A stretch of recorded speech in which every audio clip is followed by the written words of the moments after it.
Attendez-nous là-bas, on arrive. Demain, c'est notre tour.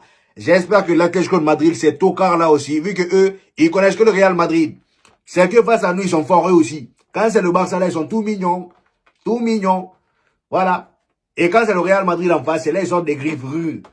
Regardez-moi ça. Demain, vous avez intérêt à perdre. En tout cas, le Real Madrid, je compte sur vous. Kylian Mbappé n'est pas là. Vinicius même, j'ai un truc à dire sur lui. On va en parler demain. Parce que j'ai vu des vidéos passer là sur Gonzalo Garcia. On va en parler demain. Voilà. Nico Williams, j'espère vraiment que tu as bien profité du spectacle. Toi qui as voulu rester là-bas là. J'espère que tu as bien profité du spectacle. Hein? 30e minute, Firmine Lopez, il met son but sur une magnifique action encore une. Il y avait que des magnifiques actions. Voilà. Le Barça se régalait tellement facilement que c'était que des bangers. Ils ont marqué des buts magnifiquement collectifs. Rafinha qui fait une percée dans la surface, passe en retrait sur le point de pénalty. Firmine Lopez était là, encore une fois, tout seul. Juste à sa droite, il y avait aussi Rooney Bardi, tout seul. Carrément, je vous montre une capture. Je vous montre une capture.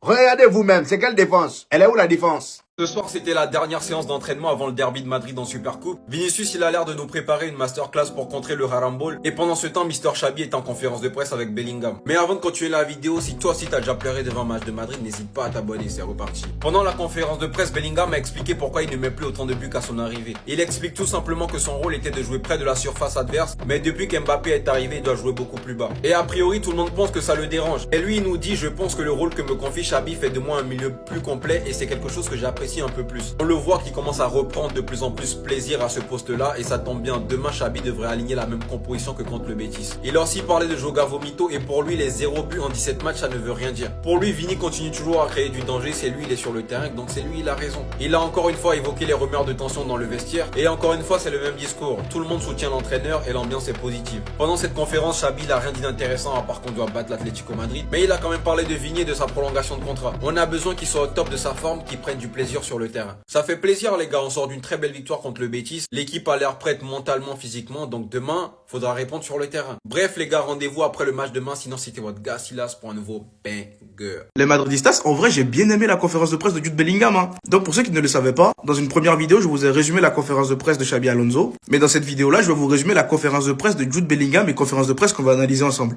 Mais juste avant, à nouveau, pour tous les Madrilènes qui ne souhaitent rien louper de l'actualité Madrid, ça se passe ici, donc n'hésitez pas à vous abonner. Allez, on enchaîne. Pour commencer, Jude Bellingham nous dit ceci. Le match sera difficile, c'est une équipe redoutable. Nous devons tirer les leçons de notre première défaite en championnat contre eux. Nous avons analysé ce match et nous avons tiré des enseignements.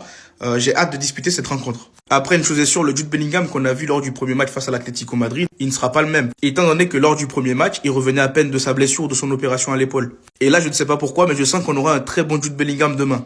Ensuite, il nous parle de Vinicius Junior et il nous dit Vinicius Junior est un joueur électrique. 0 but lors de ces 17 derniers matchs, cela ne dit pas tout. Il est toujours à l'origine du jeu, fait des passes décisives, crée du danger. Nous devons l'aider. On voit clairement qu'il apporte son soutien à Vinicius Junior. C'est totalement normal et il a raison. Et là, ça devient intéressant. Jude Bellingham, quand on lui fait remarquer qu'il marque moins de buts comparé à sa première saison au Real Madrid. Et il répond tout simplement, lors de ma première saison, mon rôle était de jouer près de la surface adverse. Maintenant, depuis l'arrivée de Kylian, je joue plus bas. Et pour ceux qui vont penser qu'il y a du vice, il a bien détaillé et il dit un nouveau rôle depuis l'arrivée de Mbappé, le changement s'est fait naturellement. Lors de ma première saison, il n'y avait pas d'attaquant de pointe et j'ai voulu être très près de la surface de réparation. Mais maintenant, avec Mbappé, nous avons un attaquant qui marque 50 buts par saison, donc je n'ai plus besoin d'être aussi avancé, je dois couvrir d'autres zones du terrain. Et là, par contre, Jude Bellingham, tu me fais plaisir. C'est ça qu'on veut, que tu te remettes en question. En plus, je trouve que dans ce nouveau rôle qu'il va avoir, surtout qu'il va bien maîtriser ce rôle-là, il sera totalement injouable.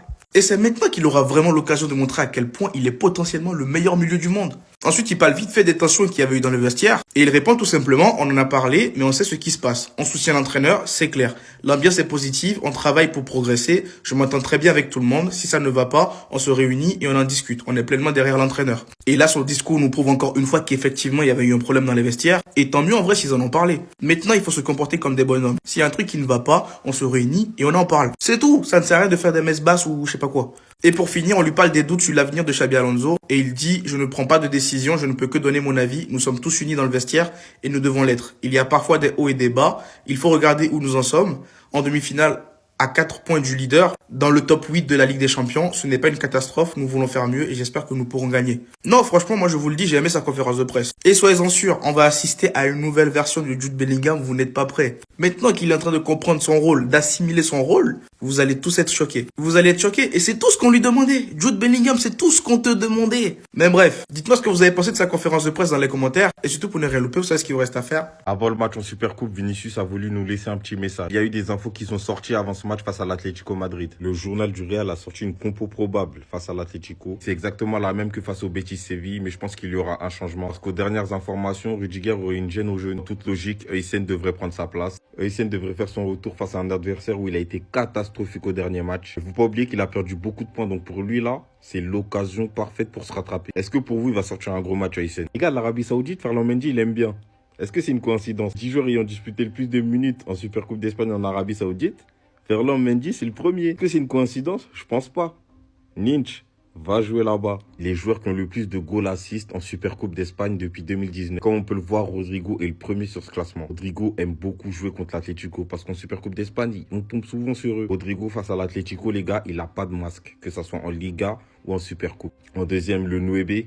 Et Vinicius arrive en 3e position. Vinicius qui, lors d'une petite interview pour le club, a révélé ce que Xabi Alonso a demandé aux joueurs, du désir et de l'engagement. Nous savons que le derby est toujours difficile et que les buts se jouent sur les détails et qui connaissent l'adversaire, qui savent comment faut faire. Faut faire alors. Il nous a aussi demandé Madridista de rester calme, de les soutenir car ils vont faire un grand match. Les gars, on suit Vinicius, on reste calme. Dites-moi dans les commentaires. N'hésitez pas à vous abonner et n'oubliez pas. C'est le duo madrilène, on donne la voix, venez suivre.